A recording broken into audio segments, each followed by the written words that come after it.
আজকে জুলাই মাসের 21 তারিখ আমাদের মাসিক বক্তব্যের সঙ্গ।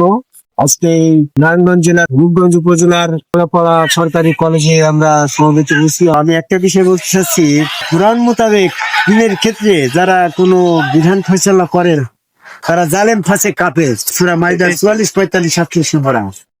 তো সেক্ষেত্রে দিন প্রচারের ক্ষেত্রে বাবিকালা জামাত ইসলাম ফারনা ফুলপুরা মানিকগঞ্জ যাত্রী ইসলাম কাদিয়ান ধারা মোসকাটা যত সুস্থ পাঁচমাদের মাদ্রাসাপন্থী যত লোক আছে তারা দিন সম্পর্কে যতগুলো ফয়সালা দিয়ে আমি কোরআন গবেষণা করে দেখি এদের দিনের ব্যাপারে যত ফতোয়া সব কোরআন বিরোধী। এই আয়াত অনুসারে দিনের ক্ষেত্রে বিধান দিতে গিয়ে যদি সে কোরআন মাফিক না দেয় তাহলে তারা জালেম ফাঁসে কাফের হচ্ছে না গো।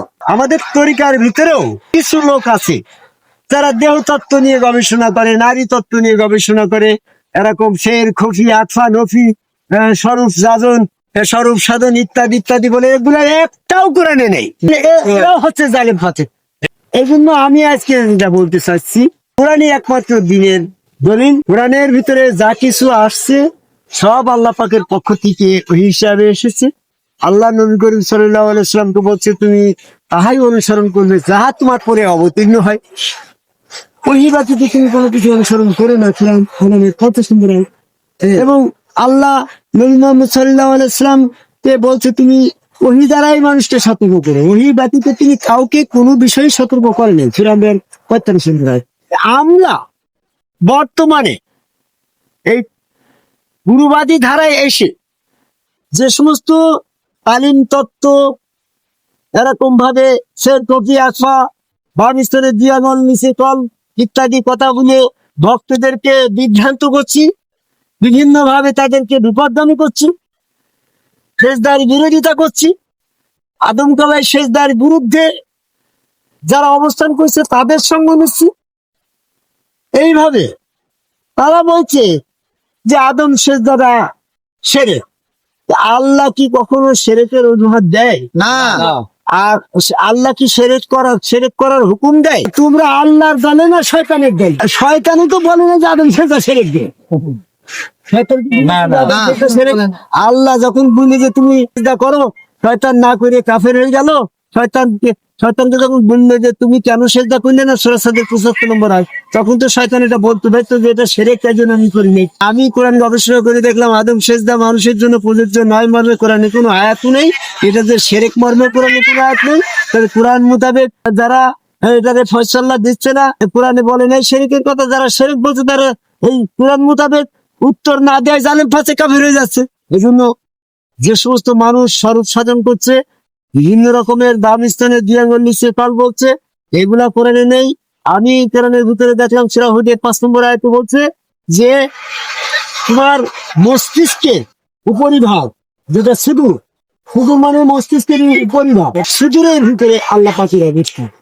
তার মানে তোমার এই বাম স্থানের দিয়াঙ্গল নিচে যারা ফল দেখাচ্ছে, যারা কোরআন মাফিক বিধান ফয়সালা দিচ্ছে না, দুনিয়ার ব্যাপারে এরা জালেম ফাঁসে কাফের হয়ে যাচ্ছে।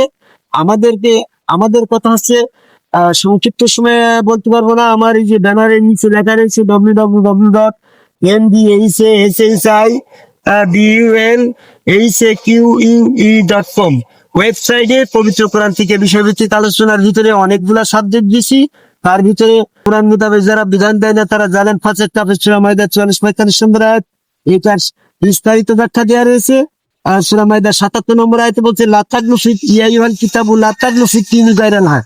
সত্যের ব্যাপারে, দিনের ব্যাপারে সত্যের বিপরীতে কোনো কিছু দিনের ভিতরে ঢুকায় না। আজকে তাবলিগ আলা জামাত ইসলাম চরমোনা ইত্যাদি ইত্যাদি ওই ভণ্ড পীর সাহেবরা, ভণ্ড গুরুবাদী ধারার লোকগুলা যে সমস্ত তত্ত্ববিধান চালু করেছে এগুলার একটাও কোরআনে নেই।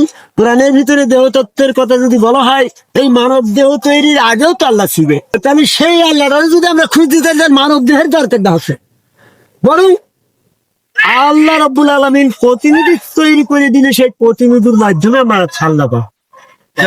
সেই প্রতিনিধিকে যার যার গুরু তার রসি, ওই রসুলের হাত আল্লাহর হাত, রসুলের ভিতরে আল্লাহ, রসুল দিকে আল্লাহ বিশ্বাস করি, সেখানে সেজদা ভক্তি কোরআনের কথা। এর বাইরে যত তত্ত্ব সব বিপদগামী কথা পরিত্যাগ করে যার যার গুরু তার রসুল রসুলতে আল্লাহ বিশ্বাসী, সেখানে সেজদা ভক্তি দিয়ে ওই রূপের মধ্য দিয়ে আরো স্বাধীনের স্বয়ং আল্লাহকে দর্শন করে আমাদের সত্য তত্ত্ব এই তরিকতের ভিতরে, কোরআনের কথার ভিতরে আসতে হবে। সূরা ইমরানের 71 নম্বর আয়াতে বলছে যে তোমরা সত্যের সাথে মিথ্যাকে মিশ্রিত করো না, জেনে শুনে সত্য গোপন করো। যারা তরিকতের ভিতরে আছেন তারা সহি কোরআনের ভিতরে থাকেন। মারজাল বাহারে নিয়ে থাকেন বাইন বার্ধকুলা, দুইটি দরিয়া। এই দুইটি দরিয়া বলতে একটা আছে রুহু, একটা আছে নফ। কুল্লির রুহু জায়কাতুল মাউত, এই মর্মে কোরআনে কোন আয়াত নেই। কুল্লির নফ জায়কাতুল মাউত, সূরা আনকাবুতের 57 নম্বর আয়াত। তো এখানে কুল্লির নফ জায়কাতুল মাউত, নফসের মৃত্যু হবে। কুল্লির রুহু জায়কাতুল মাউত, যেটা আয়াত আসে নাই, তাহলে রুহু হচ্ছে প্রভু সত্তা, দলিল শ্রেণী 85 নম্বর আয়াত। তাহলে ব্যক্তি সত্তা এটা নফস, আর রুহ সত্তা আল্লাহ। মারাজাল বাহারাইনি আলতাকেন বাইনা মাবারজাতুল্লাহ, সূরা রহমান 19 নম্বর আয়াত। এই 19 নম্বর আয়াতে প্রমাণ হচ্ছে দুইটি দরিয়া বলতে একটা নফস, একটা রুহ, মাঝখানে একটা অবিদ্য অন্তরাল। এটারে ভেদ করে মানুষ কখনো স্বরূপে আল্লাহ পাবে না। আল্লাহ পেতে হলে স্বয়ং আল্লাহ যে বিধান দিয়েছে সেই বিধান মোতাবেক আদম কবাই সেজদা করলে শয়তান থেকে বিমুক্ত হয়ে যাবে। সে তার মস্তিষ্কের ভিতরে শয়তান ঢিলে হয়ে যাবে, তখন তার মস্তিষ্কের ভিতরে রসুল স্রোতে আল্লাহ দণ্ডায়মান হবে। তখন সে প্রকৃত আল্লাহ পাকের প্রকাশ রূপ প্রদান শুরু করবে। তোমার শের খফি আকফা নফস, এই নারী তত্ত্ব, এই সমস্ত বামিস্তানের দুয়াগাল্লা আছে, ধপধপ করছে, ওটা আল্লাহ দেখা, এই সমস্ত ভ্রান্তি কথা পরিত্যাগ করে এই কোরআন মোতাবেক বিধান যারা দেয় না তারা জালেম ফাঁচে কাফের, জালেম ফাঁচে কাফের দল পরিত্যাগ করে আদম কবে শেষ দেখার একজন সমগ্র রসুলের কাছে বায়াত গ্রহণ করে ওই হাত আল্লাহর, পা আল্লাহ, চেহার আল্লাহর, কবুতরের সঙ্গে আল্লাহ বিশ্বাস করে সেখানে সেজদা ভক্তি দিয়ে টোটাল লাইফ কোরআনের পরে সমর্পণ করে কোরআন ভিত্তিক চলা বলার আহ্বান করে আমার কথা শেষ করে যায়।